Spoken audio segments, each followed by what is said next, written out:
विशेषांक के माध्यम से प्राप्त होगा और हो सकता है कि सैकड़ों जनों के प्रश्नों का यह एक उत्तर उनके जीवन में उनको बहुत कुछ सीखने में सहायक होगा। तो आप में से बहुत से जनों के मस्तिष्क में, उनके अंतर्मन में एक प्रश्न या एक स्थिति अवश्य आती होगी, जो कि लगभग 100% लोगों के जीवन में ऐसा होता ही होता है।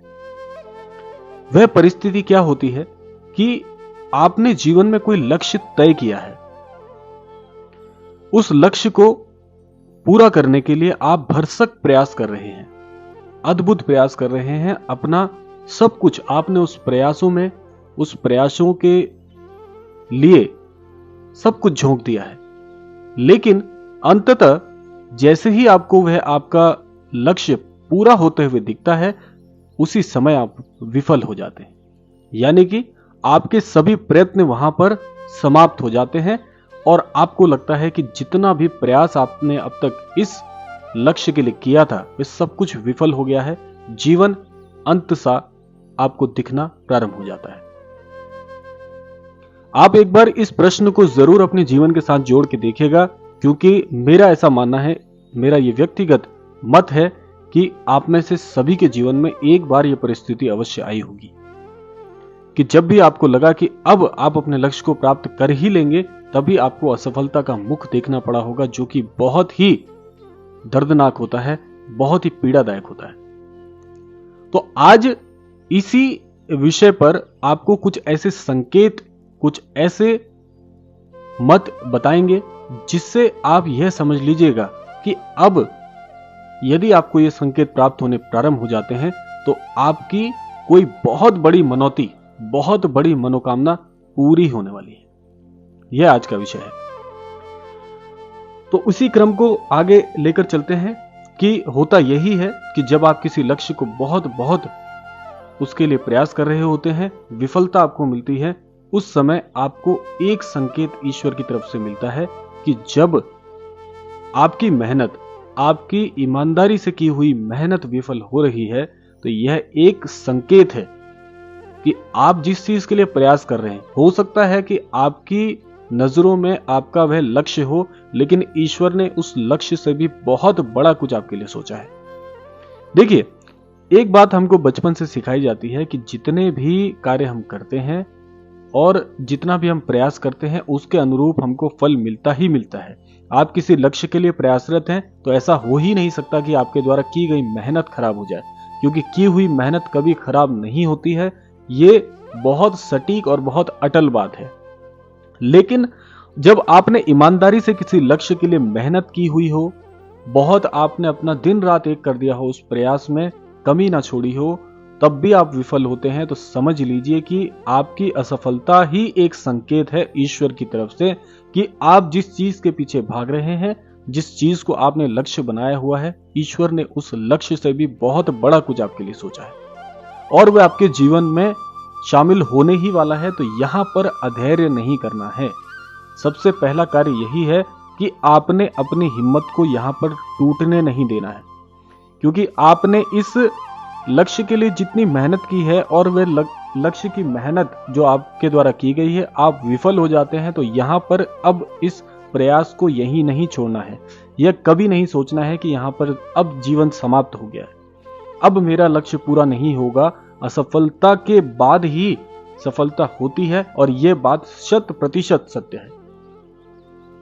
यह बात बहुत सच है, क्योंकि जब भी मनुष्य अपने सफलता के लिए जो प्रयास करता है, उन हथियारों को जहां पर डाल देता है, वहां पर उस कार्य को छोड़ना नहीं है।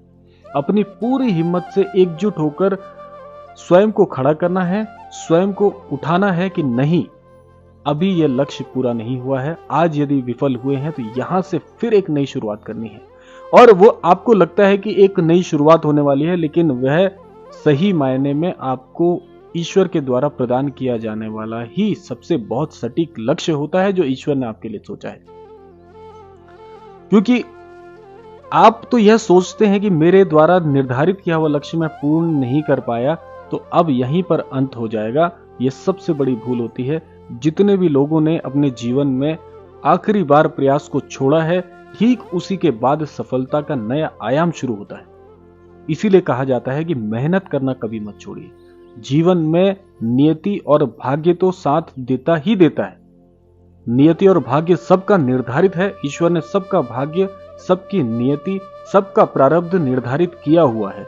लेकिन जो प्रयत्न करते हैं, प्रयत्न करने वालों की जीवन में कभी हार नहीं होती। और जब तक आप प्रयास करेंगे ही नहीं तो आपका भाग्य भी शून्य ही हो जाता है। भाग्य सही मायने में क्या है? भाग्य सही मायनों में जो आपने प्रयास किए हैं, उन प्रयासों के साथ साथ ईश्वर की कृपा जब जुड़ जाती है तो वो भाग्य बन जाता है। अब आप यह सोचिए कि आप केवल ईश्वर की कृपा का ही इंतजार करेंगे। अगर आप केवल ईश्वर के भरोसे ही बैठे हैं तो हो सकता है क्या पता ईश्वर आपके भरोसे बैठे हो कि यदि ये मनुष्य थोड़ा सा प्रयास कर लेगा तो इसका भाग्य कुछ और ही हो जाएगा। क्योंकि भाग्य ने या भाग्य में जो लिखा है वो तो आपको मिलना ही मिलना है, चाहे वह अच्छा हो या बुरा हो। ये तो आपके कर्मों पर और कर्म चक्र निर्धारित करता है कि आपके भाग्य में क्या लिखा जाना है। लेकिन जो आपके हाथ में था, जो प्रयास आपके हाथों होने हैं, वो प्रयास जब आप करेंगे ही नहीं तो भाग्य के भरोसे आप कितने दिन तक अपने घर पर बैठ के खा सकते हैं? सच्चाई यही है कि भाग्य के भरोसे बैठना नहीं है। भाग्य में तो, नियति में तो जो किया है वह तो आना ही एक न एक दिन सामने। लेकिन अपने प्रयासों में कमी ना हो। अपने द्वारा जितनी भी हम हिम्मत लगाते हैं अपने लक्ष्य को पूर्ण करने के लिए, वो हिम्मत केवल और केवल आपको लगानी है। जीवन में जब भी कठिनाई आती है तो आपके पास बहुत से कार्य हैं, बहुत से विकल्प हैं। अपने गुरुजनों से मार्गदर्शन प्राप्त कीजिए। जब भी आपको लगता है कि जीवन में अब आप हारने वाले हैं या आपको ऐसा लग रहा है कि मेरी हार अब निश्चित हो गई है, तो इस समय को यहीं पर त्याग कर नहीं जाना है। आपको जाना है अपने गुरुजनों की शरणों में। माता पिता के आशीर्वाद लीजिए, ईश्वर का सानिध्य प्राप्त करिए, धर्म शास्त्रों को पढ़िए, अपने ज्ञान में वृद्धि करिए। क्योंकि जब भी आपको ऐसा लगे कि मैं अब हारने वाला हूं, उस समय आप इन विकल्पों को सही मायनों में चुन सकते हैं। और ये विकल्प इतने प्रभावशाली होते हैं कि आपका पूरा जीवन इन नियमों और इन विकल्पों से बहुत हद तक संगठित हो सकता है। और संगठन ही शक्ति है, ये आपने सुना होगा। जब आपके पास इतने दिव्य जनों का आशीर्वाद होगा, आपके माता पिता का आशीर्वाद आपके साथ होगा, आपके गुरुजनों का आशीर्वाद एवं उनका मार्गदर्शन आपके साथ होगा, तो आपको ऐसी कोई शक्ति नहीं है कि कभी भी हरा सके। आपके इस बल को, जो आत्मबल है, उसको कोई गिरा सके, ऐसा कभी नहीं हो सकता। इसीलिए अपने बल में वृद्धि करिए, अपने मस्तिष्क को मजबूत करिए। दुनिया की ऐसी कोई शक्ति नहीं है जो आपको हरा सकती है। यह बात यदि आपने अपने मस्तिष्क में घर कर ली तो दुनिया की कोई ताकत आपको कभी भी हरा नहीं सकती है। क्योंकि सबसे बड़ी शक्ति होती है मनुष्य का आत्मबल, और जिस दिन यह आत्मबल गिर जाता है उस दिन मनुष्य की हार हो जाती है। तो इसीलिए आत्मबल को इतना मजबूत रखिए, अपने दृष्टिकोण को इतना सटीक और सकारात्मक रखिए कि जीवन में चाहे कैसे भी क्षण आ जाए, जीवन में चाहे कैसा ही पल आ जाए, कैसी ही विपरीत परिस्थिति आ जाए, आपको मस्तिष्क में ये रखना है कि आपको हार नहीं माननी है। तो आपका जीवन आपसे कोई नहीं छीन सकता, आपकी जीत आपसे कोई नहीं छीन सकता। और जो पराक्रम आपने अपने अंतर्मन और आत्मबल से प्राप्त किया होगा, उसका सटीक उपयोग आप करेंगे यदि आप अपने मस्तिष्क को सकारात्मक दृष्टिकोण से परिपूर्ण करते हैं। तो यह कुछ ऐसे संकेत मैंने आपको बताए। बस यह बात आपको अपने मस्तिष्क में बिठानी है कि कभी भी कोई परिस्थिति आ जाए, आप उसका सदैव सकारात्मक पहलू ढूंढिए, सकारात्मक दृष्टिकोण ढूंढिए। क्योंकि जीवन में कभी भी आपदा आती है तो आपदा के साथ साथ वो नई चुनौतियां तो लाती ही है, और साथ साथ में लाती है कई मौके आपके जीवन को आगे बढ़ाने के लिए। तो इसीलिए जीवन में कभी भी ऐसी उथल पुथल हो तो उस उथल पुथल से मन को विचलित करने की बजाय उसमें अपना सही विवेक का इस्तेमाल करते हुए सही मौकों को पहचानना प्रारंभ करिए। आप आपदा से मौके बना सकते हैं। ये जीवन में आने वाली जो आपदाएं होती हैं, इन आपदाओं से कभी भी विचलित मत होइए और अपने मन को मजबूत करके रखिए। क्योंकि आपकी जीत के लिए सबसे ज्यादा जो हकदार हैं वे स्वयं आप हैं। क्योंकि आपने उन क्षणों को व्यतीत किया है, आपने उन क्षणों को देखा है जब आप अकेले अपने टूटे हृदय से सदैव यह देखते थे कि अब मैं हारने वाला हूं। क्योंकि आपकी पीड़ा आपके द्वारा बनाए गए सभी योजनाबद्ध तरीकों से केवल आप अवगत होते हैं। आपके इन बातों को कोई नहीं जानता, स्वयं आपके सिवा और आपके ईश्वर के सिवा। तो इसीलिए एक जीवन में जो सबसे महत्वपूर्ण किरदार होता है वह गुरु का होता है। इसीलिए गुरुजनों के जीवन में आवश्यकता होती है कि जब भी हमारे जीवन में कोई विषम परिस्थिति आए, हम अपने गुरुजनों के सानिध्य में जाकर उनसे मार्गदर्शन प्राप्त करें। और यही मैं अपने व्यक्तिगत अनुभव से आपको बताता हूं, क्योंकि विषम परिस्थितियां सभी के जीवन में आती है। एक ना एक दिन जीवन का यह तराजू नीचे भी जाता है और ऊपर भी आता है। तो इसीलिए जब भी विषम परिस्थिति हो, सदैव गुरुजनों का आशीर्वाद लीजिए।